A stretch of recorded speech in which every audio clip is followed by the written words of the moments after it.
Let's do a review for ghostsong 2022.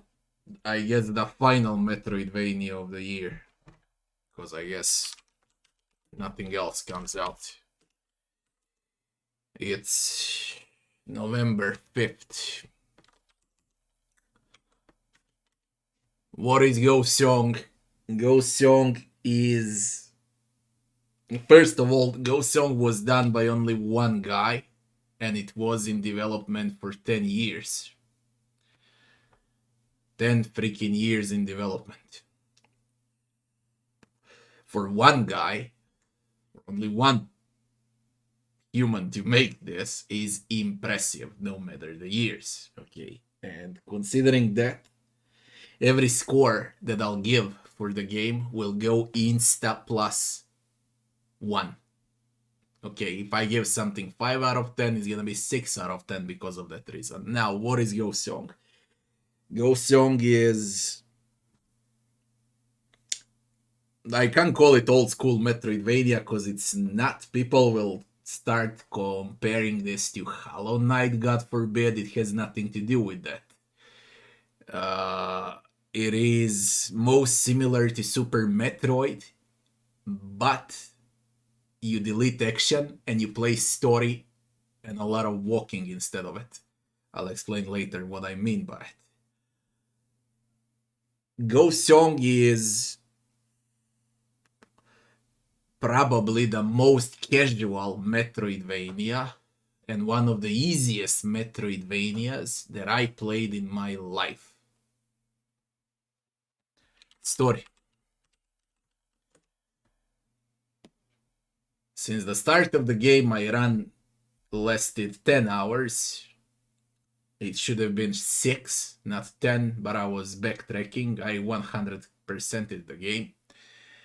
And I lost around 3 hours of my life on running around in empty space. So, as far as story goes, it's confusing from start to finish. You're on a moon. You don't know why you're on a moon. You play as a female protagonist. You don't know whether she's human or robot. Even once you're done with the game, you don't know shit. You don't know why you are on the moon. You don't know why you're fighting enemies. You don't know jack shit from start to end. And there's a lot of conversations and no one explains a freaking thing to you. It's a puzzle story that you need to figure out on your own what's happening, but it's freaking confusing because the writing is, well, close to bad. Let's say it's mediocre. And on top of it all, there's a lot of stupid conversations. An android wants to become a human. She paints her nails. The other one cares about her hair. The third one is wrecking the ship.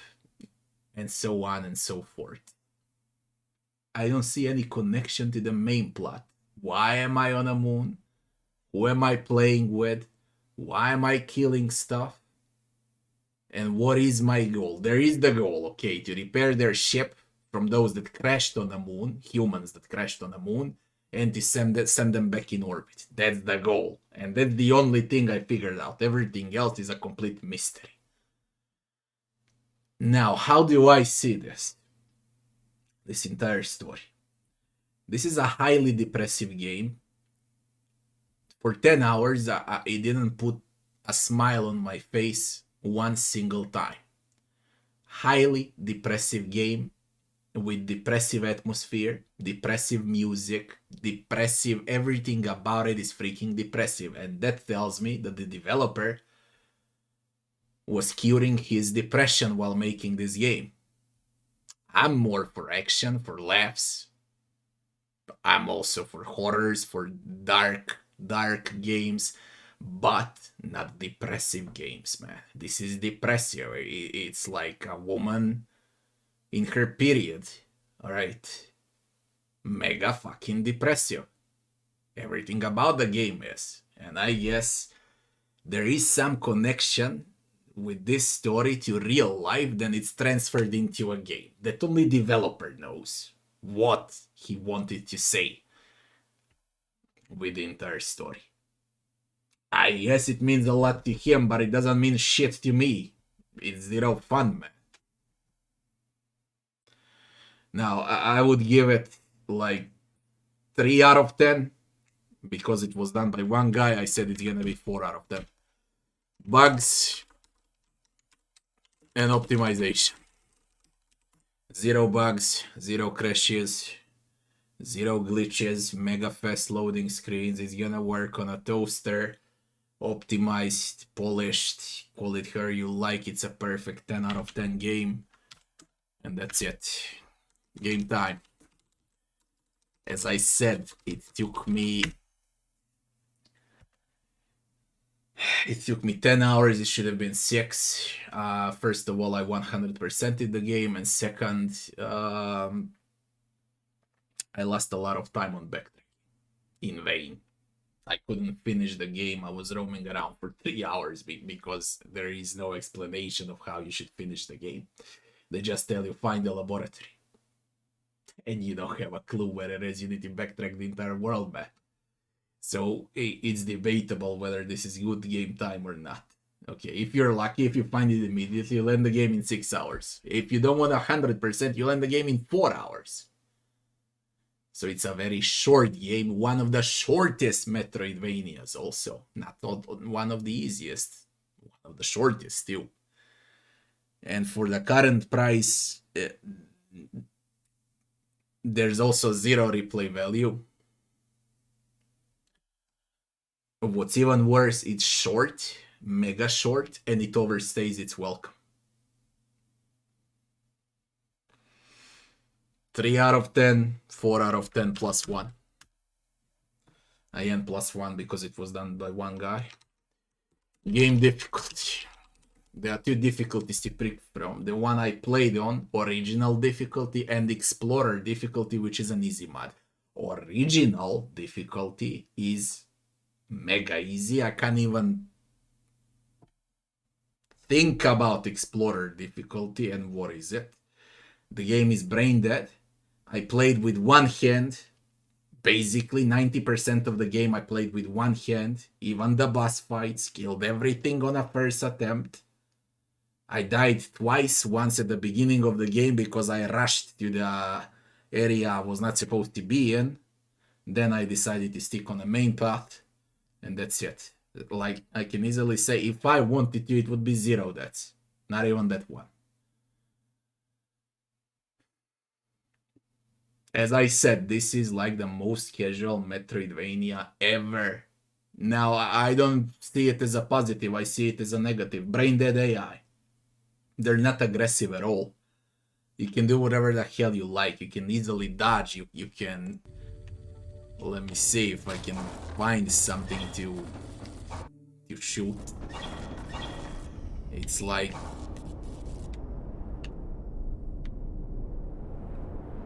I can't even call it easy. It's... Look how long they wait. Look how freaking stupid it is. There is no challenge. This is the toughest enemy in the game.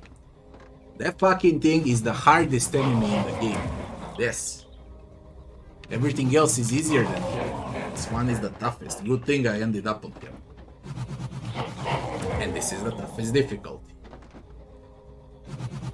You can play with one hand. There is no fucking brain with this. I don't see it as fun. Yeah, maybe some people that like casual games, they'll find this fun. Not fun for me. And you did the same fucking shit to bosses also. There was one boss that I can say that it was like normally hard. Something like that, but that's because he had a huge health pool. Okay. Not because it was hard. Game difficulty, like, I would easily give it 0 out of 10, man. It's completely brain dead. Completely brain dead. 0 challenge. No matter what you decide to play with. Melee, ranged. Spells, skills, whatever you change is the same shit, they're brain dead. I won't give it 0 out of 10, I give it 1 out of 10. And 2 out of 10 would be from +1 because only one guy made the game. Maps and graphics. Depressive atmosphere. Mega depressive atmosphere. Same colors everywhere.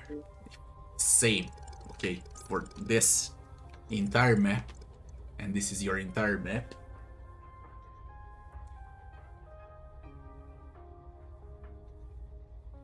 Gray, dark orange, dark green, dark blue. That's it. There are some cool backgrounds, like 10, 20 cool looking backgrounds. But as far as map variety goes, I get it, it's a moon. Okay, it makes sense that it doesn't have huge map variety on a moon. Not our moon, God knows what moon. Invented moon. But still, man, it's bland, washed. It ain't good enough. Low map variety, and even when you change maps, you feel the same. It's like always, you know, just color switch. I'm, for example, in this area here. And let's go to some other area and show. Like this is dark gray, dark blue.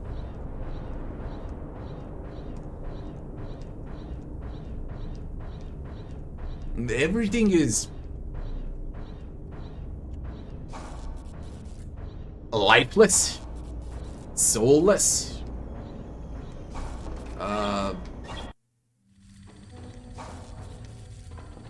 Not good enough. We can switch whatever. Let's go, I don't know, here. You remember, gray, blue. Gray. Other side, I was all the way down, now I'm all the way up, right? Okay.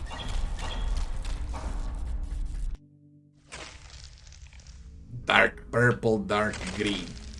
Dark gray, dark blue, dark orange. That will be maps. As far as graphics go, animations, quite solid. Even though controls are all clunky, especially jumping, but that's for gameplay.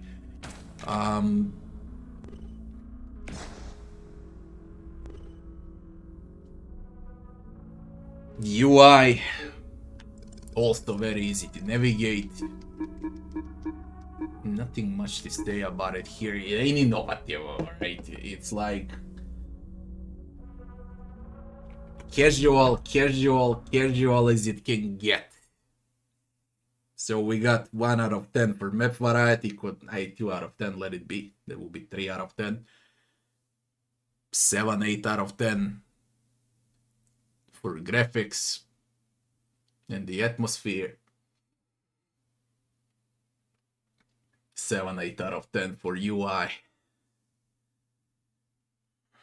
6 out of 10 plus 1 because one guy made it. 7 out of 10. Gameplay.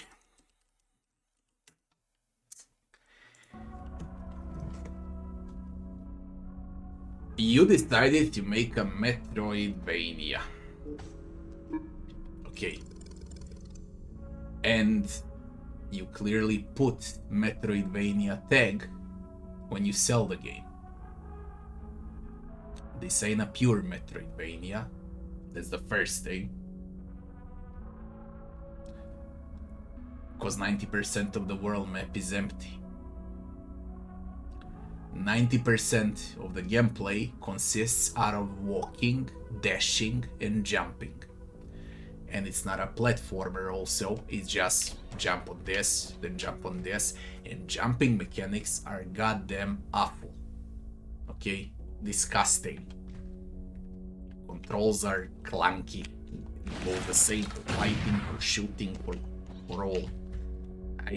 Let's say fighting is definitely better than jumping and dashing. Control me there. You can't cancel attack, you can't cancel dash, you can't cancel shit when you press something.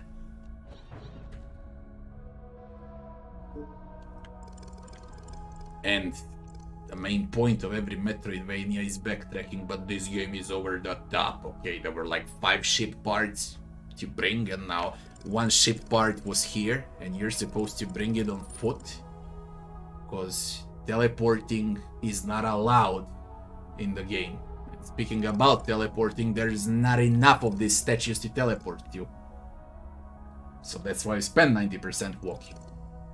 And non-stop the same shit for 5 parts. If the final part was like here, you need to traverse all of this shit again on foot and bring it back. That would be nice if you had platforming challenges and actual enemies to fight you. If it had actual challenge, but there's zero challenge. You can run through all enemies, dash through them, and bring it back to safety. It's a good idea to make a player go on foot, but you need some obstacles. This game has 0 obstacles. I believe I can play this shit blindfolded. How easy it is.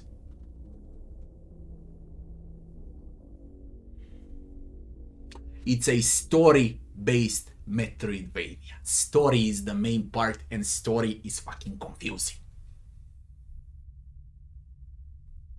And then comes other parts. The most important parts in Metroidvania. Backtracking, good backtracking. Backtracking exists because of reward. You make a player backtrack so he gets a reward. Here, because the AI is brain dead and because the game is easy, no matter what reward you give to the player, it doesn't feel rewarding as it should be. So why backtracking then? Why am I trying to reach something when I don't need it? Also, what it does, it uses that Souls-like NPC'S quests. They appear on different spots on the map, okay, and you help them out to kill something or to achieve their own goals, their own quests, and that's how you can have multiple endings. Depends on what you did, who you helped and who you didn't help. The most important part is garbage, combat, and platforming. And atrocious backtracking that just wastes your time. In a mega short game, it wastes your time. Imagine if there wasn't backtracking, it would be a 1 hour long game.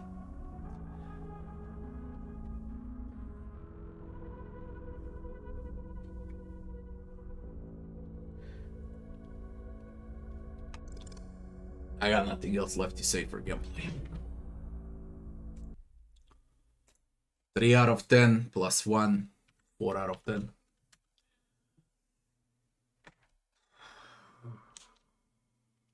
Leveling and itemization. You level up like in Souls, but here you use nano gel, and you reach the statue. You kneel down, and you can level up 3 attributes. Gunpowder, so you hurt more. Bigger, so you have more health. And resolve, for stamina, energy, and so on. That's it. That will be leveling. You also use... also, when you level up, you get power capacity. And with power capacity, you can put modules. And that's why people will start comparing this with Hollow Knight. Okay, because you were putting charms in Hollow Knight. Right. And here you put modules. And every time when you level up, your power usage increases and you can put more modules. There are active modules, blaster modules to shoot with different stuff, fire, poison, and so on, cold, rocket launcher.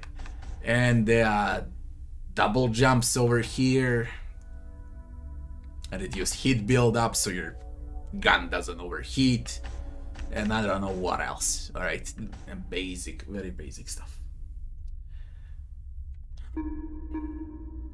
And along the way, you can find healing cores, or better to say, these are healing flasks. Number of healing flasks. And along the way, you can also find these core amplifiers to increase healing from healing cores. That would be for leveling. Right. Nanogel does it all.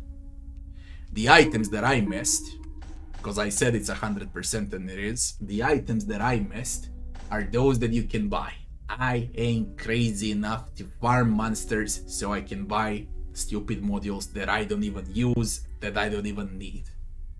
Okay, the only ones you need are double jump, triple jump, quadra jump, and dash.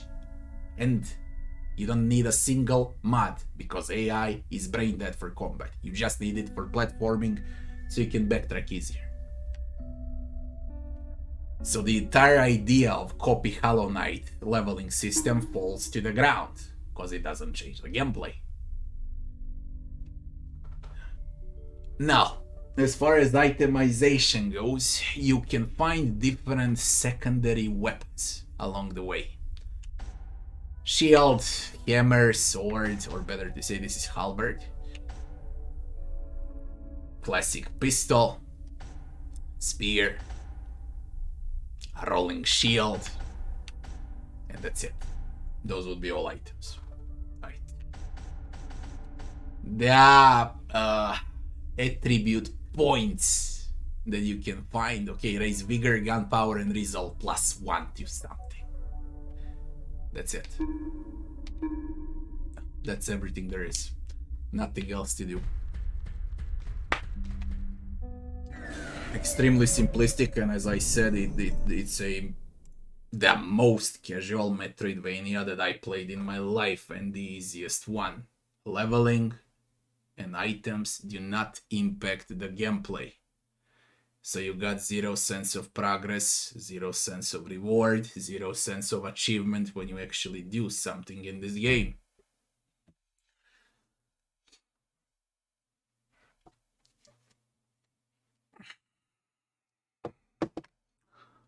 Don't get me wrong now.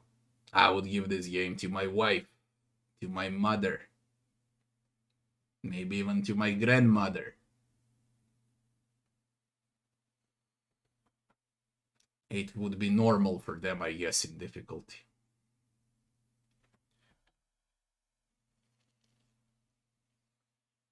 It's a bad copycat of leveling from Hollow Knight. With low amount of items and itemization in total.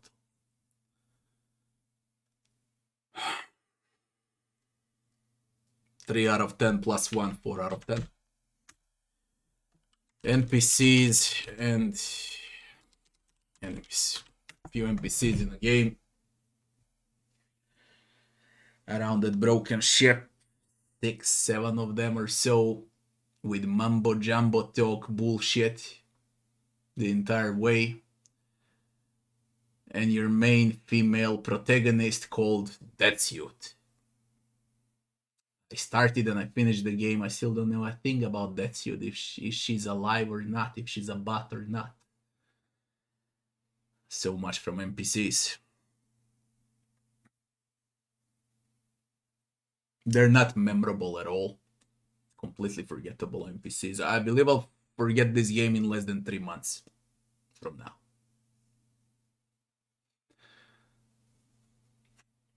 As far as enemies go,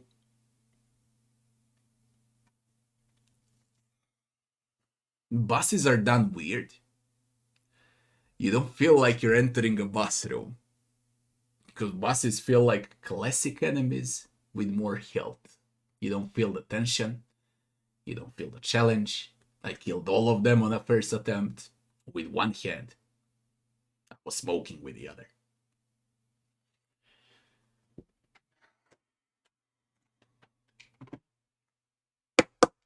Enemies and enemy variety is actually solid. And boss variety is solid for such a short game.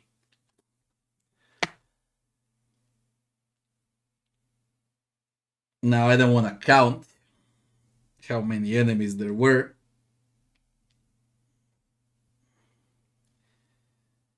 But frankly, even when you have solid variety, if the AI is brain dead, it's like it doesn't count. Even if you have good boss design, If the AI is brain dead, it doesn't count.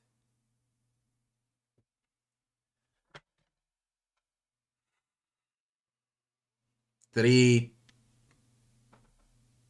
Let's go with 5 out of 10 plus 1 6 out of 10, but it doesn't deserve it, to be honest. I'm only polite because one guy made it.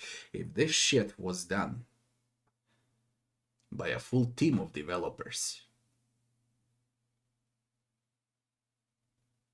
it wouldn't go above 3 out of 10 total score.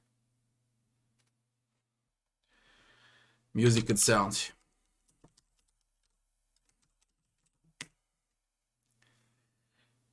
As I said, a depressive game also has a lot of depressive tunes.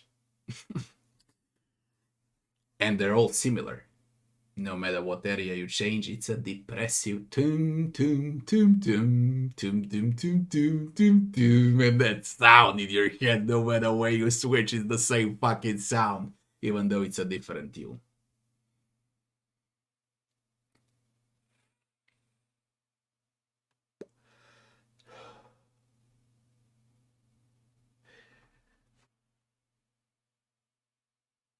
Sound effects are solid. The game is, believe it or not, 60 or 70% voice acted, and that's a big plus.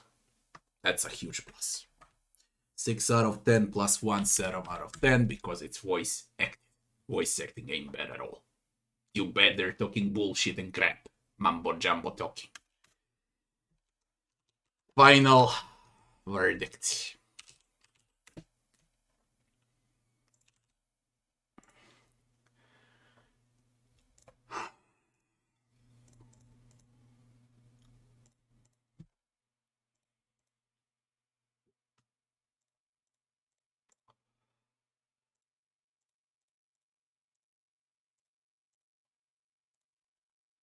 Eight points.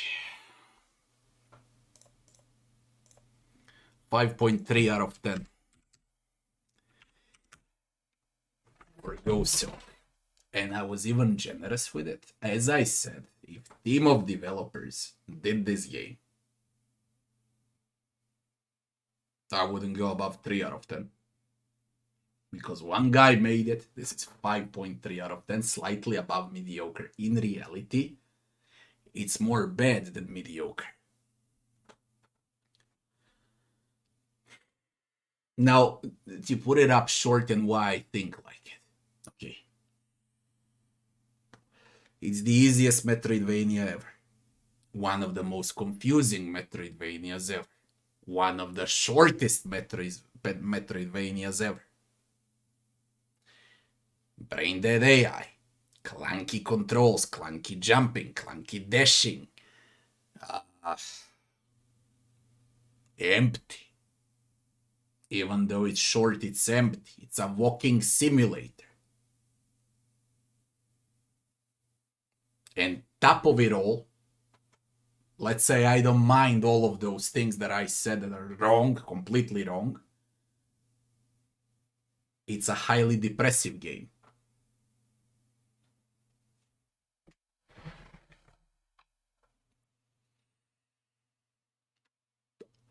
Worth on sale, huge sale, when you don't have anything else to play in your life.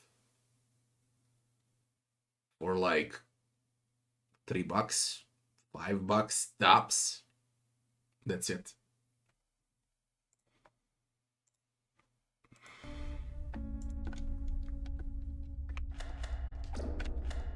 God forbid with this.